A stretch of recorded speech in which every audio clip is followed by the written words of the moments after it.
좋아요, 구독. 돌아보는 2023년 주식시장, 이사님께서는 올 한 해 시장을 어떻게 보셨을까요?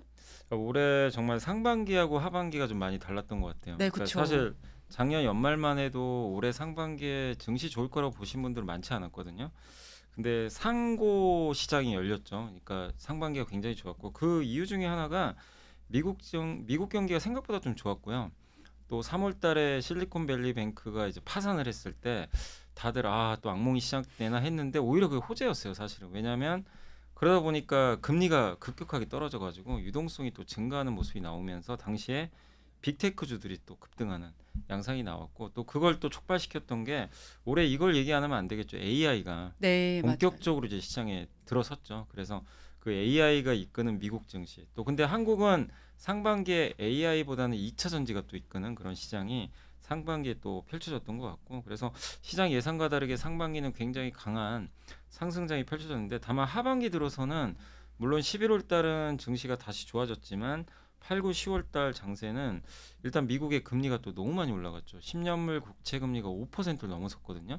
그러다 보니까 이제 예상과 다른 금리 충격이 나오다 보니까 증시가 바로 그 영향을 받아가지고 한국 코스피도 2250까지 좀 빠지는 그런 좀 안 좋은 모습이 나왔던 것 같습니다. 그러나 11월 들어서 다시 금리가 낮아지고 실제 이제 12월 달에 파월 의장이 또 선언을 했죠. 이제 금리 인하 이제 뭐 할 것 같다라는 식으로 좀 언급을 하면서 고금리 영향이 완화되면서 또 12월 증시는 그렇게 11월부터는 좀 증시가 나쁘진 않았던 것 같습니다. 그리고 업종으로는 상반기 아까 말씀드린 2차 전지가 좋았다면 하반기에 확실히 그 AI를 중심으로 한 반도체가 이끄는 그런 좀 극명한 대립된 장세가 상반기 하반기에 펼쳐지지 않았나라고 말씀드리겠습니다. 그런데 지금 이제 이 연말에 다시금 주목받고 있는 게 새내기주들의 활약입니다. 어떤 종목들은 바로 다시 폭락하고 어떤 종목들은 좀 폭등을 연이어서 기록을 하고 있는데, 이 IPO주 내에서도 정말 뭐 실적이 동일하게 부진한데도 어떤 친구는 잘 나가고 어떤 친구는 좀 미끄러지는 경우가 있었거든요. 극명하게 갈린 이유가 있을 것 같습니다.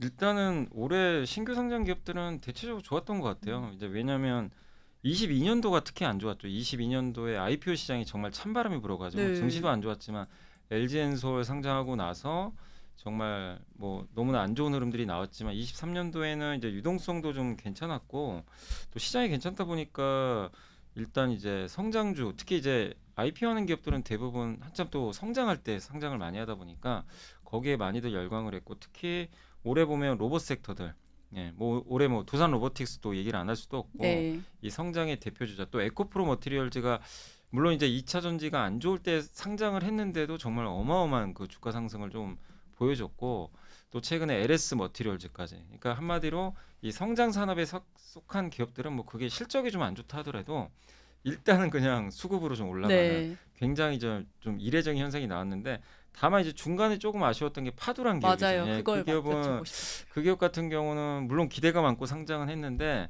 정말 충격적인 매출이 나오면서 이건 좀 너무한 거 아니냐. 3억. 예, 네. 그래서 이게 동네 편의점보다 못하다 막 그런 얘기도 돌았잖아요. 네. 그러니까 뭐 상장 기업인데 너무 좀 심한 거 아니냐. 뭐 정말 IPO 제대로 한 거 맞냐 이런 얘기도 돌았지만 그래서 그때 한 번에 좀 위기는 있었어요. 다시 IPO가 좀 식나 그런 좀 위기가 있었지만 그냥 파도로 끝나버렸어요. 예, 다행히 좀 파도 이슈로 끝나버렸고 그 후에 상장했던 기업들로 계속 자금들이 몰리면서 올라갔는데 다만 제가 좀 걱정되는 거는 이 블루엠텍이라는 기업이 최근에 상장을 했는데 이틀 만에 고점에서 반토막 나버렸거든요. 네. 그러니까 뭐냐면 올라가는 것만 여러분이 보시면 안 돼요. 왜냐하면 지금 두산 로보틱스, 에코프로 머티리얼즈, LS 이게 올라가는 것만 보면은 야 나도 진짜 신규 상장한 기업 초기에 잘만 잡으면 순식간에 2배, 3배 먹겠구나 이런 생각들 하실 텐데 블루엠텍 같이 이렇게 만약에 또 고점에서 내가 잘못 들어가면 이틀 만에 반토막이 날 수도 있는 게 이런 신규 상장주들의 리스크 중 요인이거든요. 그리고 신규 상장 기업들은 일단 펀더멘탈 대비 되게 많이 올라가요 주가들이. 그러니까 가치 평가하기도 굉장히 좀 어렵거든요. 그래서 저는 뭐 이런 거에 좀 취하지 마시고 공모준 하시되 신규 상장 기업들은 흔히 좀 그런 표현하거든요. 선수들의 영역이다. 주식 정말 좀 경험 많고 근데 초보 투자분들이 접근하기 굉장히 어렵기 때문에 공모주 정도로만 좀 저는 신규 상장주들은 초보 투자분들은 하셨으면 좀 하는 말씀을 좀 드리고 싶습니다. 그렇다면 2023년 통화 정책의 영향으로 엔화 등 통화 외환 시장에서도 변동성이 나왔습니다. 여기에 대해서도 코멘트 받고 싶어요. 네, 외환 시장도 사실 이제 너무 달러가 또 강했어요, 사실은. 최근에 이제 달러가 좀 꺾이고 있지만 22년도도 킹 달러였고 23년에도 그 하반기 들어서는 달러가 강했는데 그 이유가 뭐냐면 올해 상반기까지는 그래도 미국도 좋았지만 뭐 중국이 리오프닝도 했잖아요. 유럽도 좋아지고 그래서 좀 많은 국가들이 좀 딜을 따라서 좋아지면서 달러가 더 약해지지 않을까 이렇게 봤는데 하반기 들어와서 중국 부동산 또 리스크가 터져버렸죠. 네. 그러다 보니까 위안화 약하게 갔죠. 유럽은 보통 중국이 안 좋으면요, 유럽이 같이 안 좋아집니다. 그럼 당연히 유로화에도 안 좋은 영향을 주고 엔화도 좀 강세 보이지 않을까 싶긴 했는데 엔화도 지금 일본 같은 경우는 중앙은행에서 계속 그냥 돈을 풀어버렸죠. 그러다 보니까 이 세 가지 통화가 하반기 예상보다 훨씬 약했던 것 같아요. 그래서 근데 그 상황에서 미국 경기는 훨씬 더 좋았고 그래서 달러 강세가 예상보다는 좀 더 강하게 나왔던 것 같은데 다만 이 달러 강세가 연말 들어서는 좀 힘이 좀 빠진 게 미국의 긴축이 이제 끝나버렸거든요. 그래서 달러를 결정하는 두 가지 요인, 그 미국과 글로벌 경기 간의 이런 격차, 그거 하나랑 또 한 가지가 미국의 금리 정책이거든요. 근데 금리 정책이 일단 아래쪽으로 방향을 잡았기 때문에 달러는 더 이상 상승을 하지 못하고 좀 꺾여버렸다. 그래서 어쨌든 올해는 달러가 좀 예상보다는 좀 강했고 다른 통화들이 좀 약하긴 했지만 마무리 국면에선 그 미국의 금리가 꺾이면서 달러 강세가 약간 좀 제어되는 흐름으로 올해 외환 시장은 좀 끝나지 않을까. 그리고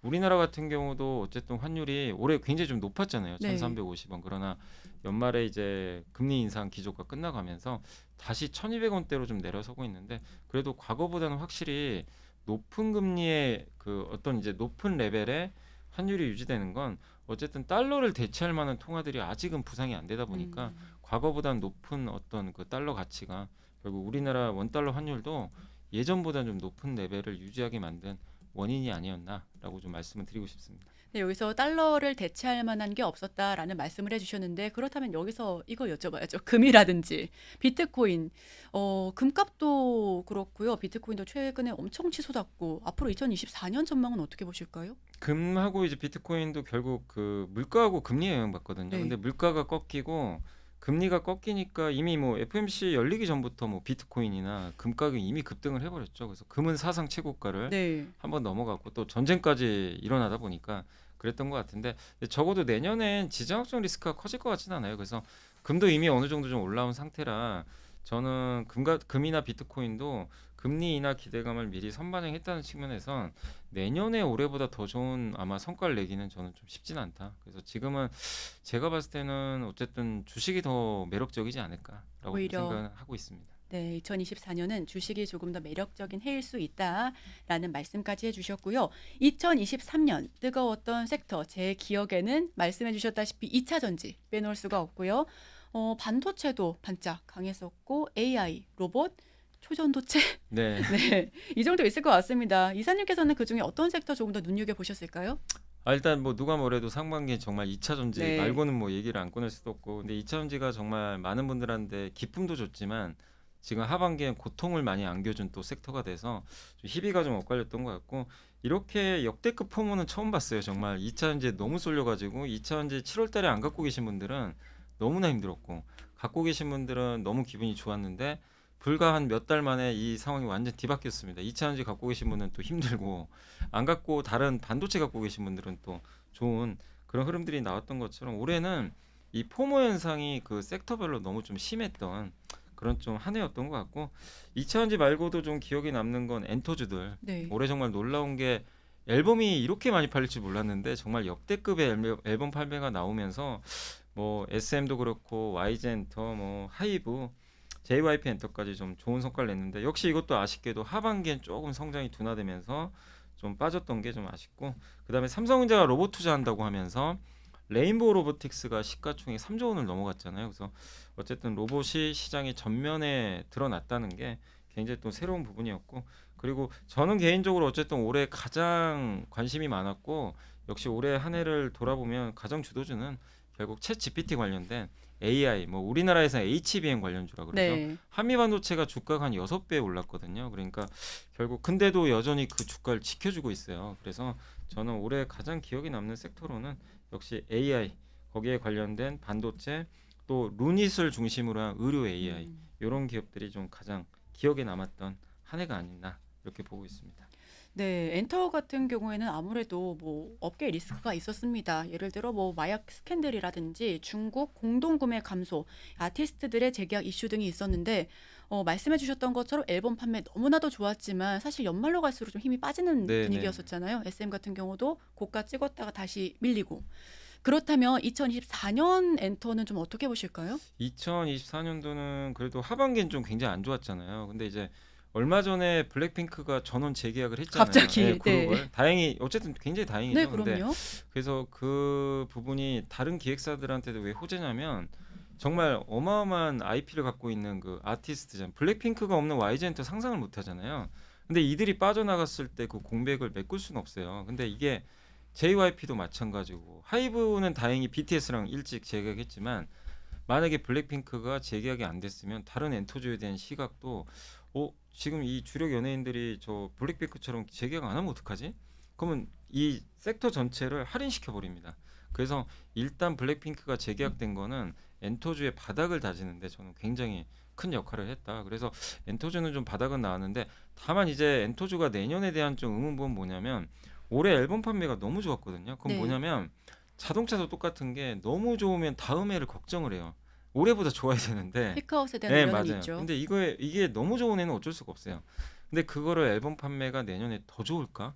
이제 이거를 계속 의심해요, 지금 음. 시장. 그러니까 요즘에 주가 잘 안 가는 게 거기다 중국인들이 원래 우리나라 앨범 공동 구매 되게 많이 했는데 지난 9월인가 10월 데이터를 보니까 앨범 공동 구매가 마이너스 90% 찍혀버린 거예요. 그러니까 중국에서 사람들이 안 사는 거예요. 네. 뭔가 문제가 지금 생긴 거죠. 이유는 모르는데 왜 중국이 안 살까? 이것도 이제 어쨌든 노이즈가 되다 보니까 엔터주 좀 지켜보자는 심리가 강했는데 다만 이제 이런 것들은 어느 정도 선반영은 했기 때문에 저는 이제 주가는 바닥 찍었다고 보지만 오르기 위해서는 어쨌든 앨범 판매가 우리가 예상한 것보다 잘 나와야 됩니다. 근데 그거는 이제 매달 체크하는 수밖에 없고 또 한 가지가 이제 성장을 보여줘야 되잖아요. 네. 그러면 결국 현지 걸그룹이죠. 지금 이제 그 JYP 엔터도 올해 연말에 아마 이제 데뷔하는 걸로 알려져 있고 그다음에 이름이 V차였던 걸로 제 기억이 아, 나는데 예. 네네네. 그리고 지금 하이브가 내년 초로 아마 준비하고 있는데 이 그룹들이 정말 잘해줘야 돼요.